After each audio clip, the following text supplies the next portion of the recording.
राजपूत वीरता का बुलंद प्रतीक।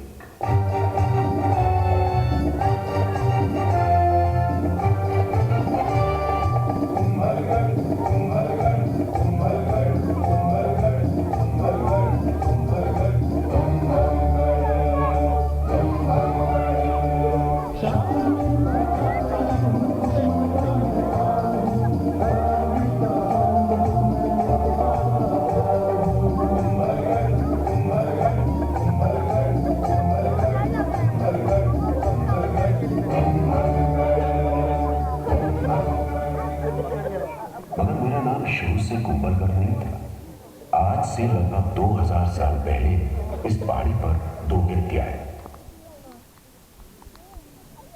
एक थे सम्राट अशोक के पोते महाराज संप्रति और दूसरे उनके सेवक धर्मवीर।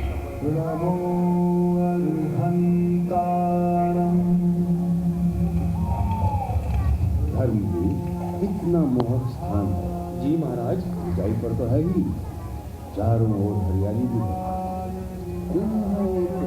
गढ़ बनवाया जाए। अवश्य महाराज। और आज्ञा हो तो उसका नाम संप्रतिगढ़ रखा जाए। नहीं धर्मवीर, इस गढ़ के नाम का यहाँ के वातावरण से संबंध होना चाहिए। हाँ, नीचे तराई में जो गांव है उसका क्या नाम है? मछिंद्र महाराज। बस, तो उस गढ़ का नाम होगा मछिंद्रगढ़। मछिंद्रगढ़, इतने छोटे से गढ़ का इतना लंबा नाम, और सिर्फ नाम ही नाम, काम कुछ नहीं। मुझे बनाने वाले खुद चल बसे। मैं यूं ही तन्हा निर्जन खंडार बन गया। लगा संसार ने मुझसे मुंह फेर लिया। मैं भी पीठ मोड़कर एक लंबी नींद सो गया। 1500 वर्ष लंबी और गहरी नींद।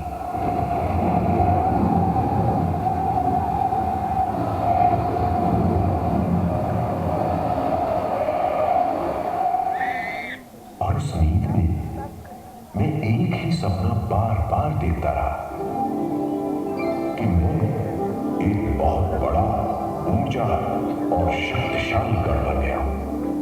दूसरे गढ़ों से बढ़कर एक अटल और अजेय दुर्ग।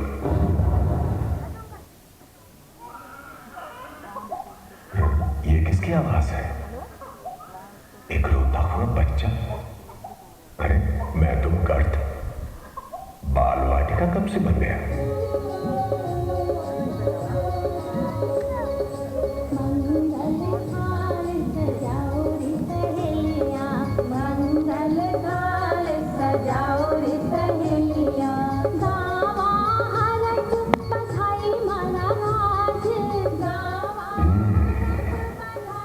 तो एक राजकुमार का जन्म हुआ है यहाँ।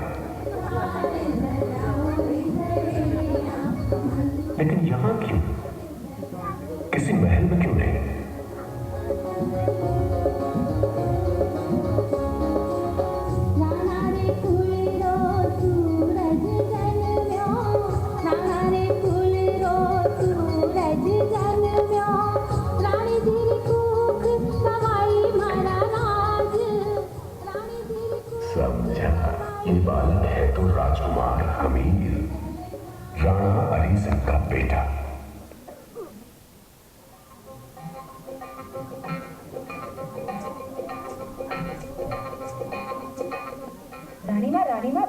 चारणी आई है, कहती है आपके बालक का भविष्य बताएगी।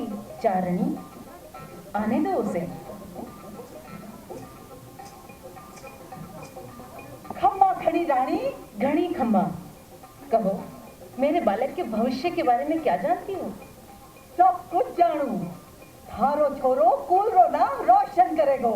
सो तो है, हमीर बड़ा होकर योद्धा बनेगा। योद्धा नहीं, अरे राजा बनेगा, राजा। देख लेना रानी, चारणी कभी झूठ ना बोले। हे देवी माँ, पर ये तो असंभव है। असंभव संभव बन गया। हमीर के बड़े होते होते मेवाड़ के शत्रु भी बढ़ते गए। फिर एक के बाद एक हरि सिंह और अन्य सभी पुत्र व पोते युद्ध में शहीद हो गए। बचा तो केवल हमीर। चारणी की कही बात सच होने का समय आ गया।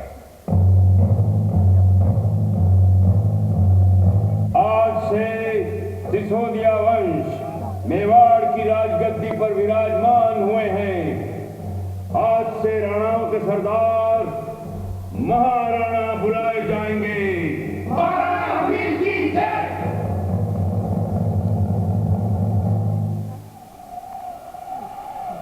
समय बीतता गया। महाराणा आए, महाराणा गए, और फिर वो दिन आया जब वो आया। मेरे सपने पूरे करने वाला, मुझे पुनर्जन्म देने वाला महाराणा कुंभा।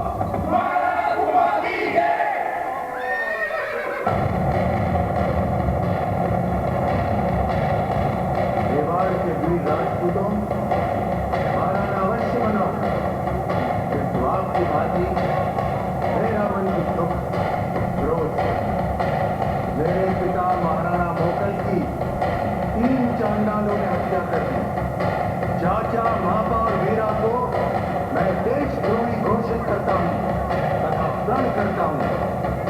जब तक उन्हें ढूंढकर मृत्युदंड नहीं देता, मैं पर भी शांत नहीं बैठूंगा।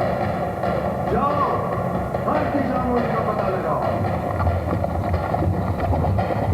क्रोधित कुंभा उन 3 भेड़ियों का पीछा करता करता पाई कोसरा पहाड़ी चढ़ रहा था कि एक खूंखार शेरनी उसके सामने आ गई। कुंभा अपना खंजर निकालकर उस पर टूट पड़ा और पलक झपकते ही वो शेरनी जमीन पर ढेर हो गए। बेचारी शेरनी अगर कुंभा के क्रोध को जानती तो शायद गुफा से ही न निकलती।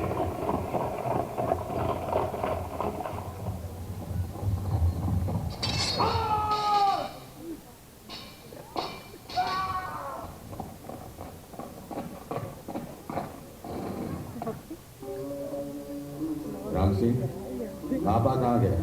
हुक्म, सुना है वो बचपन मालवा भाग गया। मालवा? सुल्तान महमूद खिलजी के पास? सुल्तान खिलजी को संदेश भेजिए कि अब इस पूर्णिमा की रात उनसे भेंट करना चाहते हैं।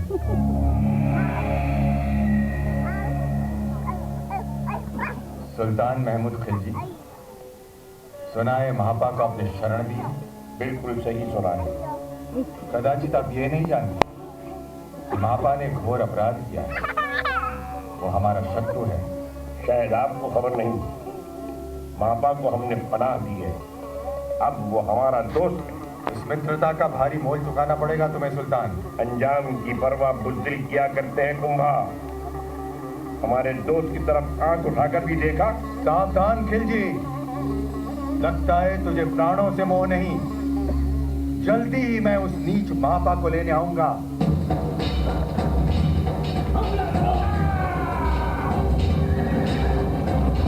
भागो, बचाओ, उन्होंने पांडु किले पर कब्जा कर लिया है। मेरे आका, हम चारों तरफ से घिर चुके हैं। हथियार डालने के अलावा और कोई रास्ता नहीं है। तुम ठीक कहते हो करीम। इस वक्त जुनून की बजाय दिमाग से काम लेना होगा। कुंभा से कहो हम सुलह की दरखास्त करते हैं।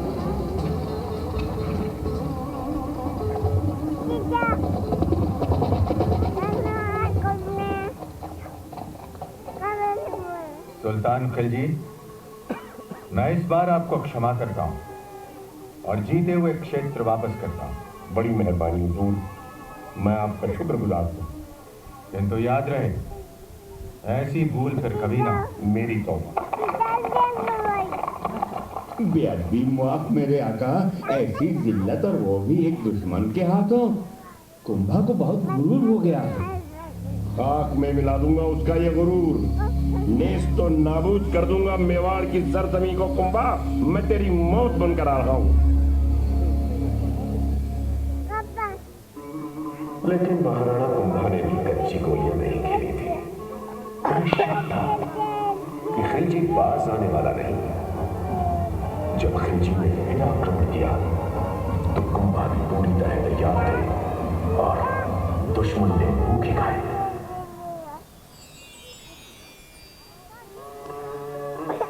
महाराणा को यह महसूस हुआ कि मेवाड़ को और भी सुरक्षित करने की जरूरत है। उन्होंने तुरंत राज्य के मशहूर वास्तुकार मदन सूत्रधार को बुलवाया। मैं आपकी सेवा में उपस्थित हूँ। मदन सूत्रधार, आपने गढ़ और महल बनाने में बहुत क्लेश किया। मैं चाहता हूं मेवाड़ में शीघ्र 52 नए गढ़ बनाए जाएं और 32 गढ़ जो हैं उन्हें और समर्थ बनाया जाए। हुक्म मानना। विशेष रूप से यहाँ इस मच्छेंद्रगढ़ को एक ऐसा गढ़ बनाइए जो इतना विशाल और अभेद्य हो जिसको जीत न सके, जो सदा एक अजय दुर्ग कहलाए। अवश्य बनेगा हुक्म। बस एक विनती है कि उसका नाम कुंभलगढ़ रखा जाए।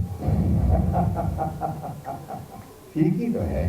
कुंभलगढ़ और मैं जुड़वा भाइयों की भांति मेवाड़ की रक्षा करेंगे। मेरा सपना पूरा होने लगा। नया जन्म, नया रूप, नया नाम। लेकिन मैंने सुना है कि मुझे बनाते समय शुरुआत में एक अनोखी समस्या सामने आई। ज्ञान सिंह, ये दीवार फिर से गिर गई? जी मदन जी, पिछले 6 दिनों से यही हो रहा है। रात को कोई यहाँ आता भी नहीं। फिर भी कोई बता रहा था इस पर्वत पर एक देवी का प्रकोप है, तो हम उसे प्रसन्न कर देते हैं। हवन से, पूजा पाठ से। नीचे रणकपुर गांव में एक मेड़ बाबा हैं, केवल वे समस्या से मुक्ति दिला सकते हैं। मुक्ति का एक ही उपाय है, नरबली। नरबली? नरबली बाबा? नहीं तो दीवारें बनती रहेंगी, गिरती रहेंगी। तो बाबा, बलि वेदी पर कौन अपने आप को न्यौछावर करेगा? ऐसा व्यक्ति तुम्हारे सम्मुख बैठा है। मेरे बाबा, आप? ये जीवन में एक माया है और ये शरीर एक मैला वस्त्र। मैं इस वस्त्र को उतार फेंकने के लिए कब से उत्सुक हूँ। परंतु बाबा, मेरा आदेश ध्यान पूर्वक सुनो और वही करो जो मैं कहता हूँ। कल सवेरे सूर्य उदय होने से पहले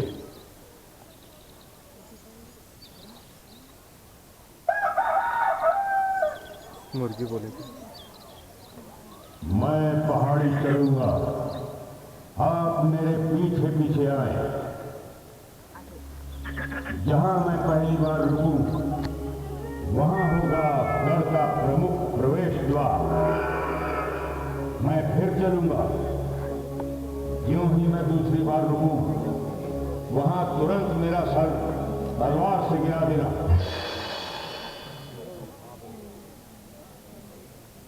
जहां मेरा शीश गिरे, वहां देवी का मंदिर बनेगा। मेरा शेष शरीर फिर भी जलता रहेगा तथा पूरे गढ़ की सीमा निर्धारित करेगा। मेरे बाबा ने अपने प्राणों की आहुति देकर मुझे नया जीवन बख्शा। यह अवश्य हुआ होगा, क्योंकि आज भी मेरे एक एक पत्थर में, हर कुंड और बूंद में, ऊंचे महल और गहरी बावड़ी में उस देवी मां की शक्ति की अनुभूति है।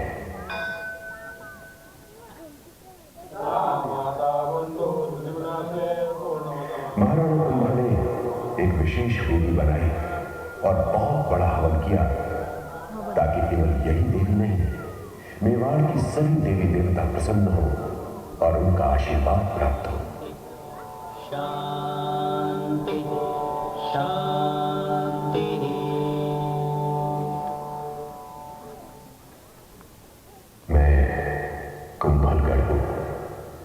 अभेद्य और अजेय।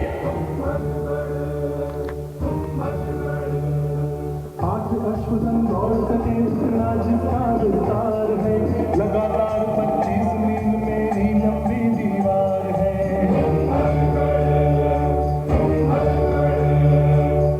खड़े पहरेदारों से मेरे तोरण पार है,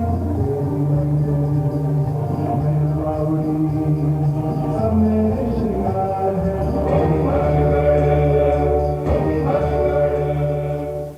जब 4 साल बाद खिलजी ने फिर एक बार आक्रमण किया तो प्रहरी की तरह मुझे खा पाया। मेरी दीवारों से सिर फोड़ने के अलावा उसके पास कोई चारा नहीं था और उसे मायूस होकर वापस जाना पड़ा। यही हश्र गुजरात के सुल्तान कुतुबुद्दीन का भी हुआ। उसे कुंभा और कुंभलगढ़ हम दोनों भाइयों ने मार मारा। उसके बाद किसी दुश्मन ने मेवाड़ की तरफ आंख उठाने की हिम्मत नहीं की। युद्ध के बादल छट गए। महाराणा कुंभा ने कवच, तलवार, ढाल उतार दिए। वो एक महान योद्धा के साथ साथ एक बेहतरीन लेखक, कवि और संगीतकार भी थे।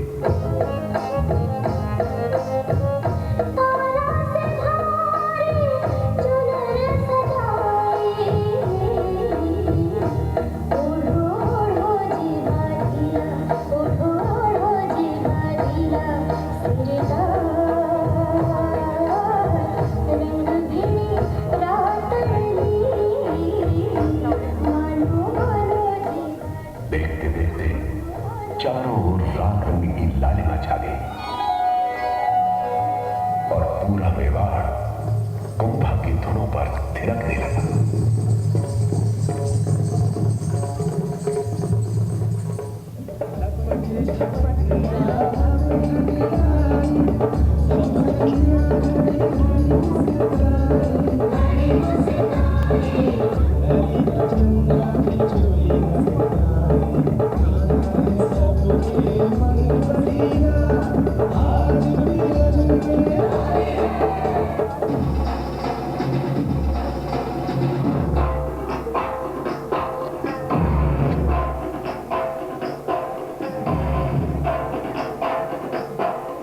और फिर वो शाम आई जब महाराणा कुंभा मानदेव कुंड पर संध्या पाठ कर रहे थे।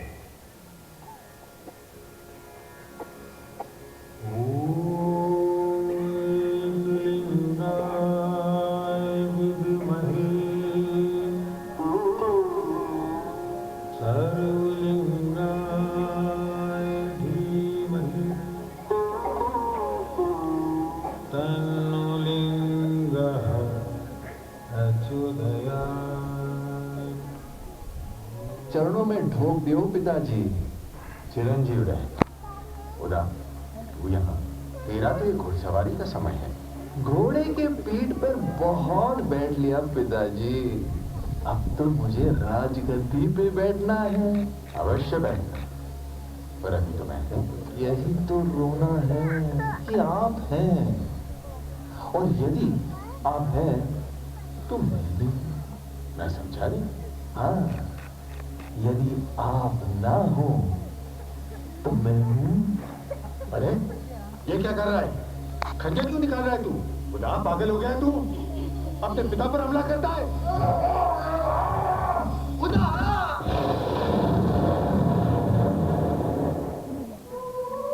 मेवाड़ के निवासियों, कितने दुख की बात है कि अब हमारे बीच महाराणा कुंभा नहीं रहे, किंतु अब आपके सामने नहीं महाराणा है, महाराणा उधा। महाराणा उधा की जय। सत्ता का उन्माद बन गया, बेटे के हाथों का खंजर उड़ान करती हथियारी। पूज्य पिता का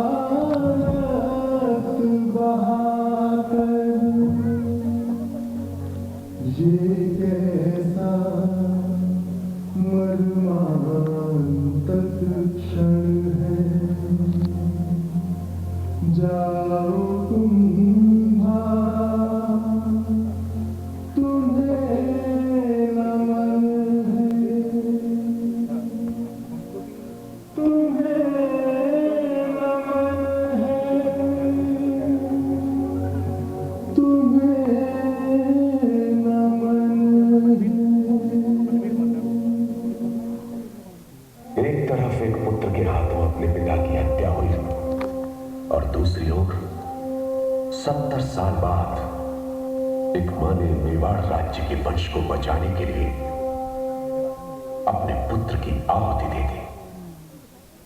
उस वीर मां का नाम था पन्ना धाय। यह अद्भुत गाथा चित्तौड़ से शुरू हो मुझसे आ जुड़ी। उस समय मेरी देखभाल आशा शाह देवपुरिया कर रहे थे। खम्मा देवपुरिया जी। खणी खम्मा पन्ना धाय, ये आपके साथ कौन है? आपका पुत्र? मेरे पुत्र से भी अधिक मूल्यवान सिसोदिया वंश का अंतिम उत्तराधिकारी कुंवर उदय सिंह। उदय सिंह? किंतु उनकी तो बनबीर ने हत्या कर दी। नहीं हुक्म, वो केवल पिता को मार सका, कुंवर को तो मैंने बचा लिया। तब वो बालक कौन था जिसकी हत्या हुई? वो मेरा पुत्र था चंदन। मैंने बच्चे बदल दिए।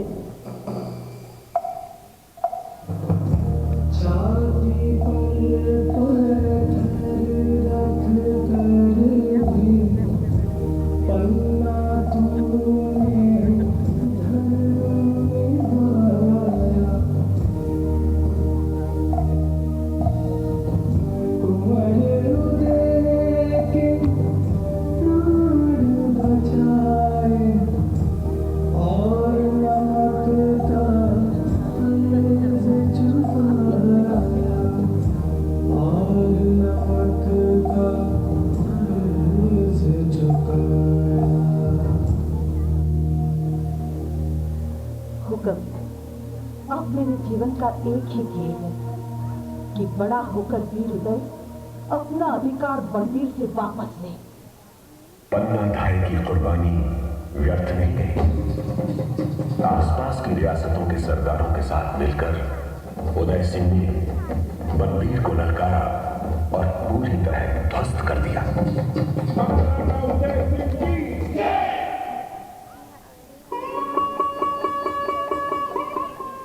मेरे जुड़वा भाई कुंभा के गुजर जाने के बाद अगर मेरे दिल के कोई बेहद नजदीक आया तो वो था मेरा शूरवीर बेटा महाराणा प्रताप। मैं वाकई खुशकिस्मत हूं कि पराक्रमी प्रताप ने मेरे आंगन में जन्म लिया। ये वर्ष था 1540। सिसोदिया वंश गौरव और मान से ये घोषणा करते हैं कि महाराणा उदय सिंह और महारानी जयवंताबाई को पुत्र रत्न की प्राप्ति हुई है। बालक का नाम प्रताप रखा गया है।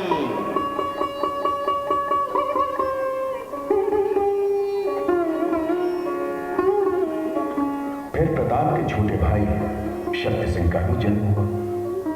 दोनों भाई तलवारबाजी और घुड़सवारी में एक जैसे माहिर थे, लेकिन शक्ति को ऐसा लगा कि महाराणा उदय सिंह प्रताप की ओर ज्यादा झुकते थे और एक दिन निराश शक्ति सिंह ने वहां से चले जाने की ठान ली।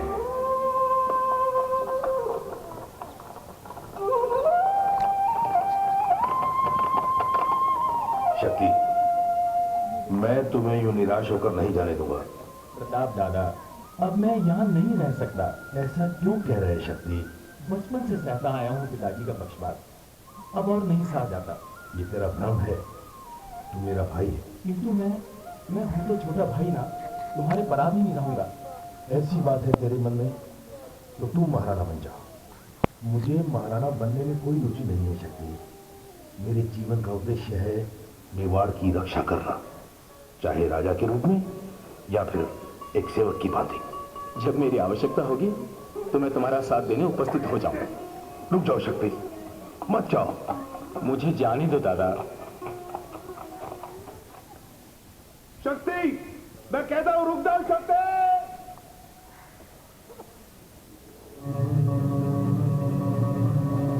और फिर मुगल सल्तनत के तूफानी बादल मेवाड़ पर मंडराने लगे। अकबर ने चित्तौड़ पर कब्जा कर लिया और महाराणा उदय सिंह अपने बनाए शहर उदयपुरा पहुंचे। एक दिन इसी शोक ने उनके प्राण ले लिए। प्रताप महाराणा बने, लेकिन ये क्या? गद्दी संभालते ही प्रताप ने शहंशाह अकबर को ललकारा, एक अभूतपूर्व प्रतिज्ञा लेकर। मैं आप सबके सामने ये प्रतिज्ञा करता हूं कि जब तक मैं अपनी मातृभूमि मेवाड़ को मुक्त नहीं कर देता, तब तक ना तो महलों में रहूंगा, ना ही मखमल की शैया पर सोऊंगा, और ना ही सोने चांदी या किसी धातु के पात्र में खाना खाऊंगा। पेड़ों की छांव ही मेरा घर होगी, घास मेरा बिछौना, और पत्ते भोजन का पात्र बनेंगे।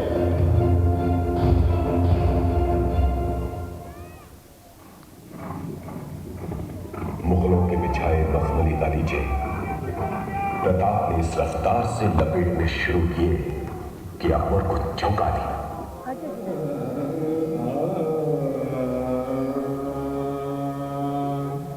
महाराणा प्रताप सिंह मां बदौलत प्रताप सिंह की बहादुरी की दाद देते हैं। गुस्ताखी माफ हुजूर, मगर प्रताप तो हमारा दुश्मन है। मान सिंह, दोस्त हो या दुश्मन, उसकी बहादुरी तो काबिल तारीफ है। सवाल ये उठता है कि ऐसा बहादुर इंसान हमारा दुश्मन क्यों है, दोस्त क्यों नहीं?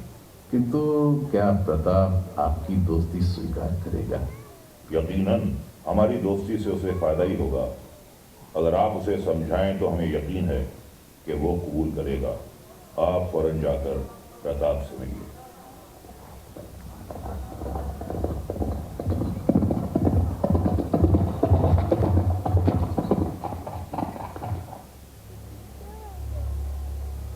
पधारिए राजकुंवर मानसिंह।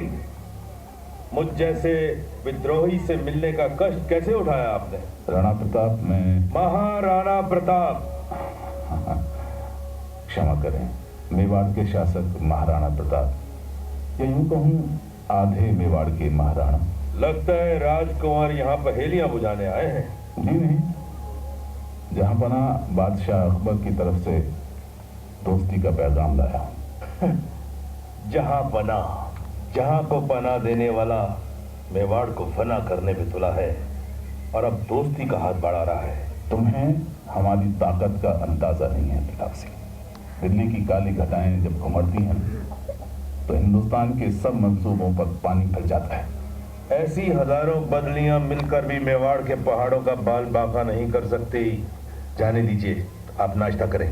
आप नहीं देंगे? मैं कायरों के साथ निवाला नहीं बांटता। तुम सीमा से बाहर जा रहे हो। केवल मूंछों पर ताव रखने से युद्ध नहीं जीते जाते। मेरे अपमान का तुम्हें मूल्य चुकाना होगा।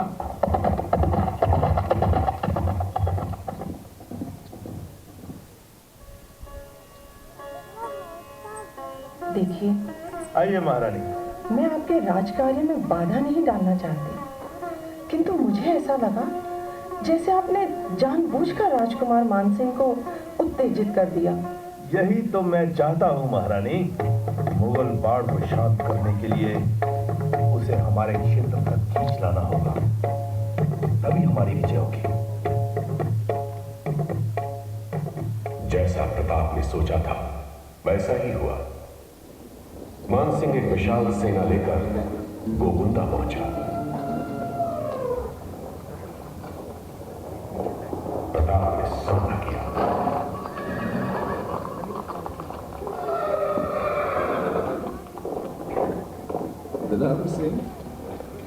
प्रताप सिंह बस मुट्ठी भर सेना लेकर हम पर हमला करना चाहते हैं। अकबर से तो सभी डरते हैं हुजूर, इस बागी का कौन साथ देगा? हकीम खान, आ गया मानसिंह जहां हम चाहते थे। तो मेरी छोटी सी सेना देखकर अचरज में होगा। जी हुकम, लेकिन ये हमारा पहला पैंतरा है। सेना को पीछे मोड़ने का हुक्म दे दूं? अभी नहीं हकीम, उनको पहले हमारी तरफ पढ़ने दो।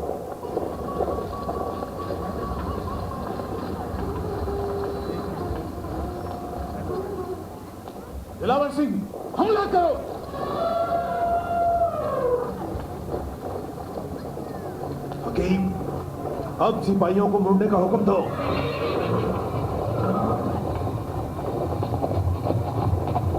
ये क्या? हमारी सेना देखकर डर गया। सिपाहियों पीछा करो, दूर भागने से पहले प्रताप को दबोच लो।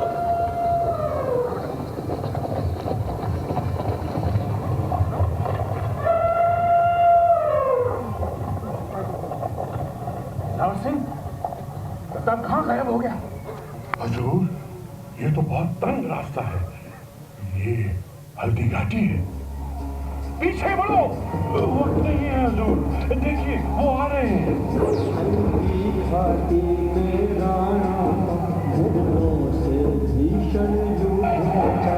बिहारी वीरों ने मिटकर गुरबानी का इतिहास रचा। जब मान सिंह के हाथी पहुंच चली गई।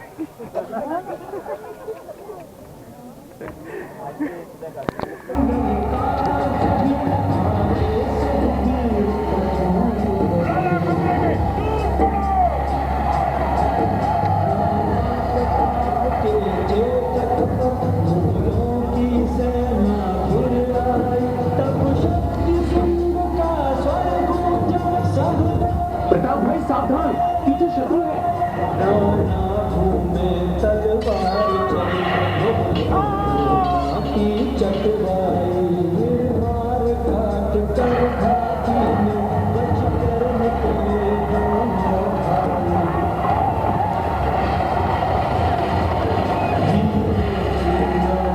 से पटकर हल्दी बनास की झलझारा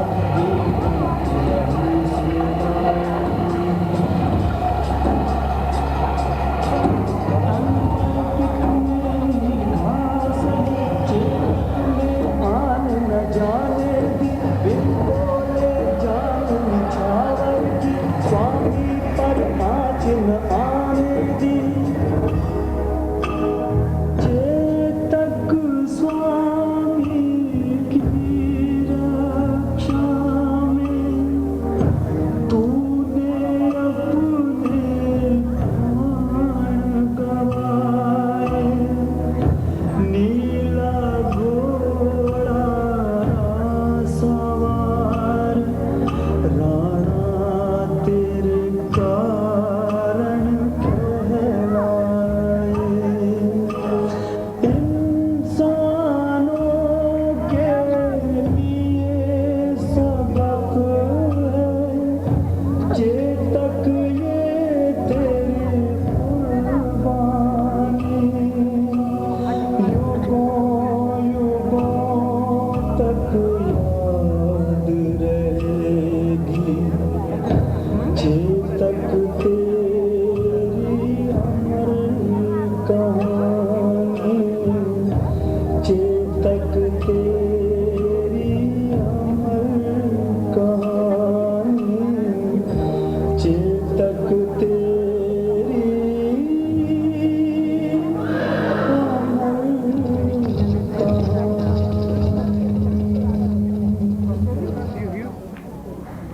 इतनी बड़ी मुगलिया फौज के होते हुए वो प्रताप सिंह कैसे बच निकला? राजकुमार मानसिंह, हमें आपसे ऐसी उम्मीद न थी। पहले उस गुस्ताख ने हमारी दोस्ती नाबूर की और अब उसकी इतनी जुर्रत के मुगलिया सल्तनत के आगे अपना सर उठाने की हिम्मत की। शाहबाज साहब, मां बदौलत इस बार आपको मौका देना चाहते हैं। जितना लश्कर चाहो ले जाओ, लेकिन प्रताप को हमारे कदमों में लाकर डाल दो।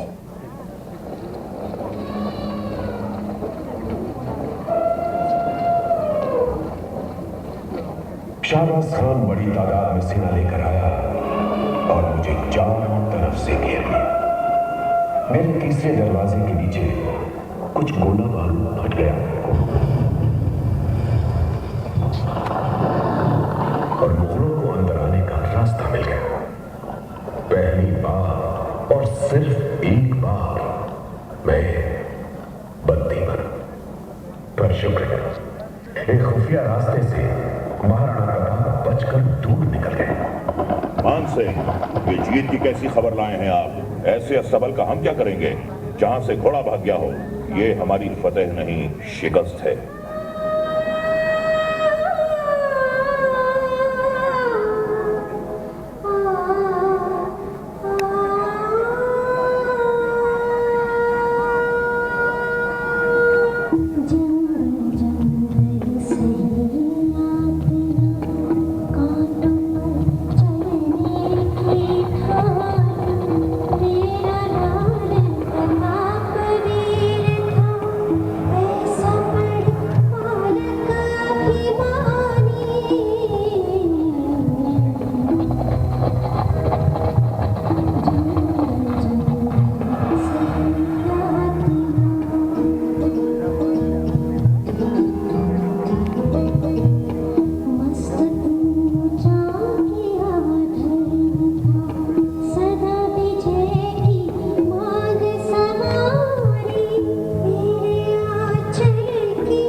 कहते हैं कि 1597 में जब महाराणा प्रताप का स्वर्गवास हुआ, उस वक्त शहंशाह अकबर की आंखें भी तर थी।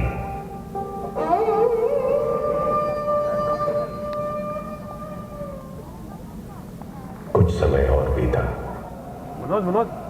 महाराणा आए और गए अपनी अपनी निशानी छोड़कर। महाराणा फतेह सिंह ने मुझे फिर संवारा, बहुत ही बड़ा महल बनाकर। मैं कुंभलगढ़ हूं, राजपूत वीरता का बुलंद प्रतीक।